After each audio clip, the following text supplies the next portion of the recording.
জাতীয় দলের অনুশীলন না থাকার সুযোগে তরুণ লেগ স্পিনারদের টিপস দিলেন স্পিন কোচ মুশতাক আহমেদ। আরেক পাকিস্তানি শাহেদ মাহমুদ সারা দেশ থেকে বাছাই করেছেন 25 লেগ স্পিনারকে। তার অধীনে রিস্ট স্পিনারদের নিয়ে 2 বছরের কার্যক্রম শুরু করতে যাচ্ছে বিসিবি।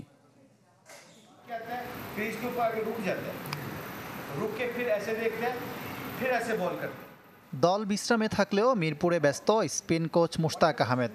ইনডোরে প্রায় ঘন্টা তিনেক তরুণ লেগ স্পিনারদের সাথে সময় কাটালেন পাকিস্তানের কিংবদন্তি লেগি।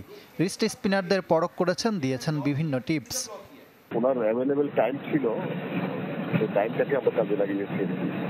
বিশেষ করে যে সমস্যাগুলো আছে সেগুলো বুঝিয়ে দিয়েছেন কিছু ক্ষেত্রে, এগুলো কাজ করার জন্য বলেছে। লেগ স্পিনারদের তুলে আনার দায়িত্ব আরেক পাকিস্তানি শাহেদ মাহমুদের।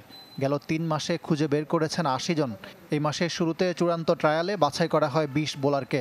তাদের সঙ্গে যোগ হয় বয়সভিত্তিক দলের 5 জন।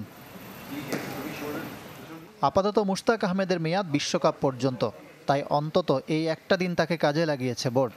ঢাকায় ছিল এমন 16 জন ছিলেন মুশতাকের ক্লাসে। এই তরুণদের নিয়মিত পরিচর্যা ও দীর্ঘমেয়াদী পরিকল্পনার উপর জোর দিয়েছেন স্পিন কোচ। মুশতাকের পরামর্শ বাস্তবায়ন করতে চায় গেম ডেভেলপমেন্ট। 25 জনকে নিয়ে শীঘ্রই ক্যাম্প করবে ক্রিকেট বোর্ড। 2 বছর মেয়াদী প্রোগ্রামে প্রতি বছর 10 সপ্তাহ অনুশীলন ক্যাম্পের পরিকল্পনা। 2 বছর মেয়াদী প্রোগ্রাম, আমাদের টার্গেট আছে এখান থেকে যে এই ট্যালেন্ট যারা আছে তাদেরকে ভালোভাবে তৈরি করে দেওয়া, ভালো জায়গায় খেলতে পারে, ইন্টারন্যাশনাল লেভেলেও কেউ কেউ যাবে ইনশাআল্লাহ এই ট্রেনিং এর পরে। এটাই টার্গেট।